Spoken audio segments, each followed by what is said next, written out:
esta mujer que ven aquí fue la que intercesora para ellos estuvieran aquí. No fue ni Noé, no fue ni su supervisor, no fue nadie.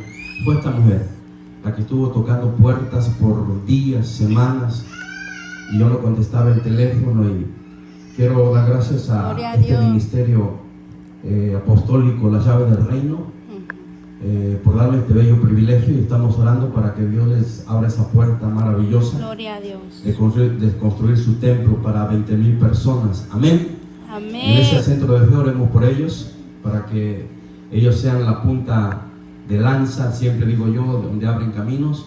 Y si ellos son parte de la bendición para nuestra vida, también es bienvenido. ¿Cuántos dicen amén por eso? Amén. Amén. Dios bendiga a Noé, Dios bendiga a Junito de Sosa, el supervisor intendente del ministerio total, no parcial, total de lo que están haciendo. Pero él pone a cargo a la responsabilidad de nuestra hermana Rosita. Yo pensé que era Rosita de cariño, y es su nombre, Rosita. Yo le decía, hermana Rosa. No, no soy Rosa, hermano, soy Rosita. Ah, bueno, y sí, es Rosita su nombre. Y al hermano Noé, damos gracias, siervo, por confiar.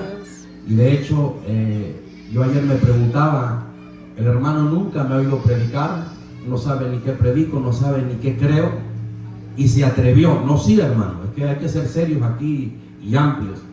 Y me dice, pastor, ¿usted puede predicar tal día? Digo, ¿cómo así? ¿Sabe que soy Gregorio Antunes, punto? Pero cuando está en medio Dios y el Espíritu Santo, Él es el que hace. ¿Cuántos dicen amén? El hombre se equivocará, pero Dios nunca se equivoca. Y hoy me da el privilegio de predicarle a su congregación. Y hoy estamos en la iglesia. Ahora sí que la palabra nadie se la va a quitar. Amén. Hay muchas personas nuevas aquí, personas practicantes que no practican nuestra propia fe y creencia. Los felicito por tomar a bien en visitar este lugar. Cualquier que haya sido la razón, están aquí. Y con el propósito único, digo que no practican nuestra propia fe, porque ya he hablado con algunos amigos y hermanos católicos que están entre nosotros. Den un fuerte aplauso a nuestros hermanos católicos. ¡Aleluya! ¡Gloria a Dios! Hay entre nosotros. ¡Aleluya! Hay entre nosotros. Y esta tarde yo quiero predicarles, como siempre les he dicho, nadie puede traer nada nuevo. Nuevo es para aquellos que no leen la palabra, eso sí. Para los que no tienen noción de lo que es la palabra, sí es nuevo. Pero para los que, cristianos como nosotros, Rosita, mi esposa y yo y la iglesia, nada es nuevo, porque se supone que ya leen la Biblia. Entonces, pero esto es nuevo para aquellos que de un momento u otro practican el cristiano solo de nombre. Discúlpenme por ser tan sincero y tan franco. El día que yo me muera se van a acordar de este viejo. Van a decir, por lo menos tuvo la descaradez de decírmelo en mi cara y no hablar a mis espaldas. Aleluya. Aleluya. Esta tarde yo quiero compartir un mensaje de ánimo, y quiero decirles que dentro de la iglesia, dentro de un negocio y dentro de donde tú quieras, hay dos tipos de personas. El espectador, que todo juzga y todo señala y nada hace. Hay en los trabajos, ¿sí o no? Oh, pues si es tu hermana, mira, bla, bla, bla, pero nunca agarra escoba y barre donde está trabajando. Pero espectador de todo. Pero está el participante, que nada le pide ni lo hace. Ve el problema y busca una solución. Y de esas personitas están aquí, llegaron y vinieron hoy. Aleluya. Y el tema de hoy se llama: ¿quieres ser partícipe de su gloria o espectador de su gloria? Y para ello está ya en la primera carta del apóstol Pedro. Por los que traen Biblia, vamos a la Biblia. Primera carta que escribe Pedro a la iglesia gentil. Su primera carta del apóstol, escrita ya, primera de Pedro 2, 9 y 10. Vamos a dar lectura para adaptar el pensamiento de Dios. Yo digo que es un pensamiento. Yo digo que es el pensamiento de Dios escritos y plasmados en la Biblia que hoy tenemos nosotros. Acuérdense que en la antigüedad no tenían Biblia como hoy. Primera de Pedro, para los que no conocen Biblia, se van a Apocalipsis, regresan, encuentran a Juan y luego le encuentran a Pedro, ahí en el camino. Y damos lectura para los que creen en el Padre, para los que creen en el Hijo y para los que creen en el Espíritu Santo. No son tres, son uno. Decimos amén. Amén. Aleluya. Honrando al Padre, al Hijo y su Santo Espíritu, y la iglesia y las visitas pueden decir amén. 2:9 dice: mas vosotros sois el linaje escogido, real sacerdocio, nación santa, pueblo adquirido por Dios, para que anunciéis las virtudes de aquel que nos llamó de las tinieblas a su luz admirable. Y recalca en el 10 y certifica: vosotros que en otro tiempo no eras pueblo, pero ahora sois pueblo de Dios, que en otro tiempo no habías alcanzado misericordia, pero hoy habéis alcanzado misericordia. Punto. ¿Pueden sentarse? Gracias. Con el simple hecho de haber llegado, tú vienes con necesidad. Cualquiera que sea la necesidad, hoy Dios la suple. Si traes necesidad física, mira, hasta eso Dios tiene gracia sobre nosotros, nos va a suplir la necesidad física. Pero sobre todo la necesidad espiritual. Algo estaba hablando esta sierva Rosita, hablaba acerca del proceso, acerca de la necesidad, y es de lo que vamos a hablar hoy. Hoy yo quiero compartirles, amado hermano, esta carta del apóstol Pedro, que hace referencia a nosotros, los gentiles. Gentil significa no pueblo, o sea que nosotros no estamos en el linaje de las 12 tribus. Si hay aquí un judío o un israelita, bienvenido a la casa del Mesías. Amén. Nosotros no éramos pueblo, pero hoy somos pueblo, alcanzamos gracia y misericordia en Dios para propósitos específicos. Aleluya. Ayer hablábamos y motivábamos a un proyecto visionario, y hay que respetar los códigos de ética. La ética es respetar el tiempo o el espacio el cual te invitan. Amén. Entonces dimos el consejo basado a la necesidad o el ambiente el cual se está ejerciendo en un negocio. Pero hoy venimos a la iglesia, y cuando se viene a la iglesia se viene a reconocer que Dios es el todo en nuestra vida, y cuando decimos el todo, es el todo. Pero muchas de las veces, nosotros no podemos visualizar la misericordia y la voluntad de Dios en nuestras vidas. Y para nosotros poder hablar acerca del tiempo, acerca de la necesidad, acerca del propósito de Dios, tenemos que ir a las vidas antiguas, o al Antiguo Testamento, o la historia de la iglesia primitiva. Primitiva significa la primera iglesia. Entonces, lo que viene a mi mente son recuerdos de hombres de fe que lamentablemente ya murieron, y solamente quedó plasmada su historia, quedó plasmada su vida para ejemplo de nosotros. Algo que necesitamos hoy en nuestro caminar, algo que necesitamos para motivarnos a seguir adelante, porque dentro de nuestras calamidades, dentro de nuestra fe, dentro de nuestro proceso, como decía Rosita, hay cosas que nosotros no entendemos y aún no vamos a entender, aún en nuestro lecho de muerte. Porque aquel que dice que lo ha alcanzado todo y lo sabe todo, mi pregunta es: ¿qué hace aquí? El único que lo sabe todo es Dios. ¿Cuántos dicen amén conmigo? Amén. Él lo sabe todo. Amén. El apóstol Pablo, un apóstol que no se ha visto ni se habrá como él dice: no es que lo haya alcanzado todo. Sin embargo, amado hermano, sabiéndolo todo, conociendo todo, él se hacía pobre, se hacía rico con el único principio de alcanzar aquel que vaga sin fe y sin esperanza. Pero conocemos a un hombre que fue partícipe de su gloria, pero dentro de ese caminar, de esa activación dentro de su fe, encontramos muchos espectadores, muchos que señalan tu proceso, muchos que señalan tu sueño, muchos señalan tu dolor, pero sin embargo nunca lo entenderán porque ellos no están en tu propio camino. Pero sin embargo los hay. Son tu familia, son tus hermanos, es tu esposo, son tus amigos. No se diga de los enemigos. Son aquellos que siempre nos van a señalar, siempre nos van a criticar. Yo esperaba, y lo voy a decir con todo amor y respeto, esperaba las dos iglesias, la iglesia Pentecostés de Burlington, la iglesia Centro de Fe, y no vinieron. Me da tristeza, pero sin embargo cada quien toma su propia decisión. ¿Cuántos dicen amén? Amén. ¿Cuántos dicen amén? Amén. Ahora bien, quiero hablar de este proceso, el cual está escrito ahí en Josué. He predicado de él, pero quiero profundizarme en una palabra dicha por este joven anciano Caleb, de 85 años. Habemos personas de 60 y 70 y nos quejamos de todo. Nos quejamos de todo cuando en realidad no ha pasado nada. Y allá en el libro de Josué, vayamos al libro de Josué, por favor, capítulo 14, 10, donde hay una parte importante que vamos a verificar. No es profunda, simplemente vamos a escudriñar a la luz del pensamiento de este joven anciano Caleb, que en un momento de su vida recordó las promesas de Dios, pero ahí habían pasado 45 largos años. Y 45 años, amados hermanos, son muchos. ¿Qué pudo haber pasado dentro de ese proceso? Como decían los hermanos. Allá en el libro de Josué, capítulo 14, 10, dice en sus palabras escritas, y se lee de la siguiente manera. Josué 14, 10.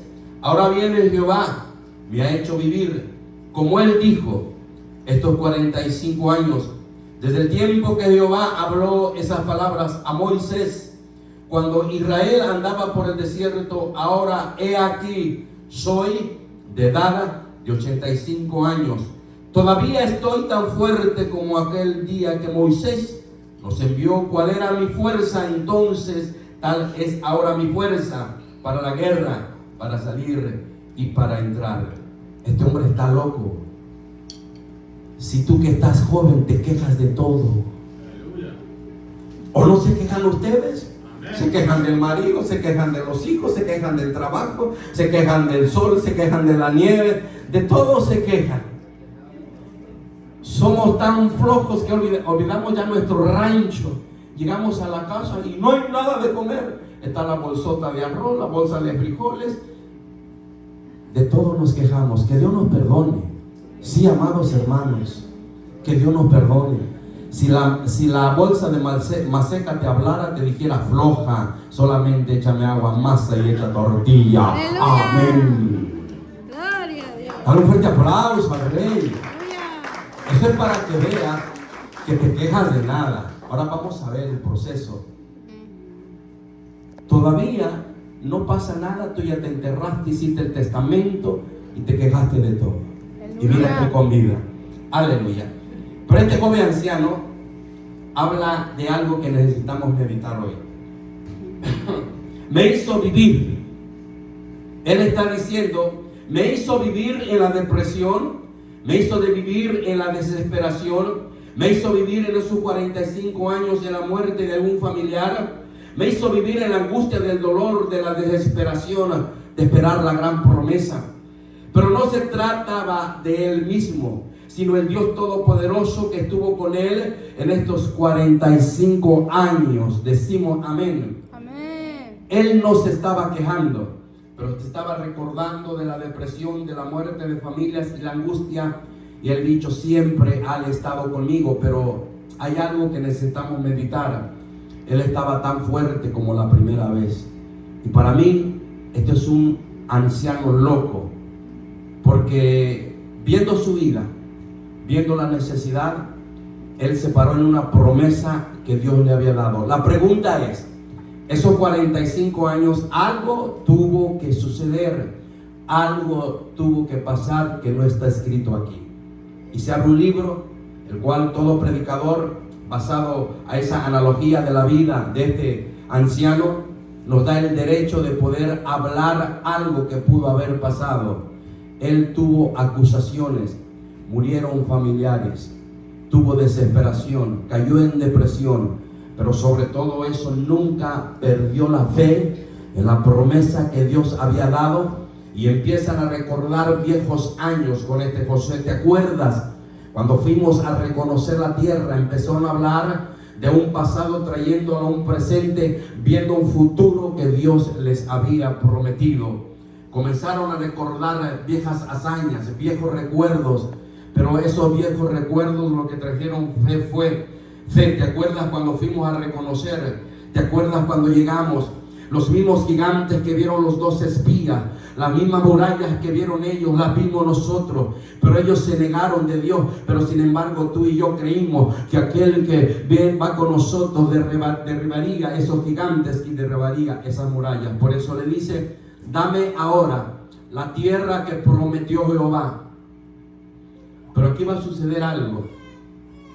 Él tiene que actuar, Él tiene que trabajar, porque las cosas en nuestra vida no vienen como por arte de magia, no vienen como la varita de aquellos magos que presentan en la televisión, hacen la varita y se cambia todo. Esto, todo lo que tú ves nuevo, hubo hombres trabajando día, noche y madrugada aquí. Día y noche y madrugada aquí. Una ocasión hablé con un hermano, dice, me fui como a la 1 de la mañana. Y le dije yo entre mí, si supieras a qué hora se va el otro. Pero ninguno ni otro se quejaba. Esto lo que tú ves no es un arte de magia. Alguien tuvo que haber pagado el proceso y el dolor. Todo en esta vida cuesta. Ahora bien, lo que yo quiero hacerles saber que el conquistar lleva un proceso. Y el proceso lleva esfuerzo. Debería estar cansado, pero dice es tiempo de poseer. Y cuando te leí la carta del apóstol Pedro, es que la Biblia dice que Él nos escogió con propósitos. Amén. Pero la pregunta es, ¿cuál es el propósito? ¿Cuál es la visión? Aquí hay un panorama, amado hermano, que se ve, y yo creo en la riqueza, yo creo en la bendición de Dios, yo lo creo, definitivamente yo lo creo. Pero hay que poner primeramente la mirada en las cosas del reino y las celestiales, y todo lo demás será añadido a tu vida. Decimos amén. Dale fuerte aplauso al Rey de Reyes. Porque no podemos buscar primeramente lo material y por último a Dios. Y esto me abre una puerta para exhortarte, amigo, hermano, que busques a Dios primero, porque todo lo que viene es añadidura. Las riquezas son añadiduras del reino. Decimos amén. Pero para eso tenemos que pagar un proceso en nuestro caminar. Conquistar significa esfuerzo dentro de un proceso. Ahí cuando Caleb y Josué le dio la tierra prometida, todavía estaba Sansaí, Talmaí, Aniam, hombres de guerra, hijos de Anac todavía estaban en esa tierra. Pero para poseer, amado hermano, tenían que luchar, tenían que esforzarse. Y hoy, amado hermano, ninguna bendición viene por casualidad, viene a través de un esfuerzo dado dentro de nuestro caminar. ¿Cuántos pueden decir amén? Caleb tomó posición, pero tuvo que actuar. La historia es digna de contar. Yo les podría contar la historia, cómo conquistó, cómo derribó gigantes, y tú aplaudirías. Pero lo que yo quiero contar es tu historia, la historia que nadie cuenta, la historia que está en secreto, ahí donde lloras, ahí donde te preguntas por qué el proceso, por qué el dolor, por qué lo que está sucediendo en nuestra vida. Porque algo hermoso está sucediendo, algo hermoso Dios está formando. Cuando Dios llevó a Israel al desierto, no era para que Israel muriera, es porque Israel quiso morir. Cuando Dios nos lleva al desierto, es para mostrarnos su gloria, su poder, su sabiduría, su magnificencia. Decimos amén. Y a través del desierto viene el proceso donde nosotros aprendemos a depender no de lo que tenemos, sino aquel que ha provisto lo que tenemos. Decimos amén. Y ahí en el desierto, ahí en el proceso, aprendemos a ver aquel que desciende toda sabiduría, aquel que desciende toda la bendición. Por eso muchas de las veces perdemos la bendición, porque nuestra mirada está puesta en la bendición, cuando nosotros tenemos que estar mirando a aquel que provee toda bendición. Decimos amén. Amén, aleluya. En el proceso, amados hermanos, hay dolor, hay angustia, hay desesperación. Quiero pensar que todos los que se alistaron recibirán bendición, pero eso no te va a quitar el proceso. Eso no te va a quitar el momento en que tú digas yo no tengo ahora. Eso no te va a quitar el proceso de una enfermedad o alguna circunstancia adversa dentro de tu crecimiento. Dios nunca prometió que quitaría la carga. Dios nunca prometió que quitaría la enfermedad. Pero si Él prometió estar contigo en cada necesidad, en tu enfermedad, porque Él sería tu sanador por excelencia. Él estaría contigo en la guerra, porque Él sería la victoria al final de tu camino. Decimos amén. Aleluya. Aquí no venimos a presentar un evangelio fácil, porque Jesús no lo hizo porque te estaría mintiendo. Pero sí te puedo dar la garantía que en el proceso, en tu caminar, el que está ahí se llama Jesús. Aquel que abrió el mar rojo, aquel que derribó a Goliat, aquel que tapó las bocas de leones, es el mismo que va contigo en tu caminar. Es el que abre la brecha, aleluya, en esos tiempos de necesidad. Pero vamos a aprender, amado hermano, que en este proceso implica dolor, implica angustia. Todos los que están aquí han pagado cualquier tipo de precio, han pagado y les ha costado, se han desligado de muchas cosas, pero hoy esta palabra quiero pensar que es para ti. La historia no ha cambiado y se vuelve a escribir la historia a través de un pueblo, donde dice Dios que Dios nos llamó con propósitos. Primero, el primer propósito está escrito en Juan 1:12. A los que creen en su nombre les dio potestad de ser hechos hijos de Dios. Él no te está diciendo que vas a ser hijo de una religión. Él no te dijo que vas a ser hijo de cualquier denominación participante. Él te dijo: aquellos los que creen en el nombre de Jesucristo, les dio el poder y la potestad de ser llamados hijos del Rey de Reyes y Señor de Señores. Principio número 1 es aceptar la condición que somos nosotros en Cristo Jesús y somos pecadores. Y para llegar al reino necesitamos arrepentirnos de nuestros pecados. ¿Y cuál es el pecado más grave entre todos los pecados? Es el no creer en Jesucristo. Es el pecado más grande por no haber creído en Jesús, en el sacrificio eterno. A los amigos que están aquí no se les va a obligar, pero se les va a decir la verdad. En el tiempo, en su caminar, tomarán la decisión de aceptar la herencia de nuestro Señor y Salvador Jesucristo, que está escrita ahí en la primera carta a Tito 3:7, donde dice que Él nos dio la heredad, y esta heredad es la vida eterna en Cristo Jesús, como está escrito en Juan 1:12, y a los que creen en su nombre les dio la potestad, en heredad, de ser llamados hijos de Dios. El llamamiento que hace Dios en estos días es el mismo llamamiento que Él hizo a Caleb y a Josué. Creyeron en Dios, creyeron en Jehová, pero también creyeron en sus promesas. Tenemos una ciudad eterna, pero antes de partir de esta tierra, tienes que estar seguro que algo tienes que conquistar. Antes de partir de esa tierra, tienes que dejar una heredad a tus hijos. Y la mejor heredad es la palabra de Dios sembrada en los corazones de una generación que la va a necesitar. Aleluya. Tenemos una ciudad eterna, pero hay promesas que debemos de conquistar aquí en la tierra.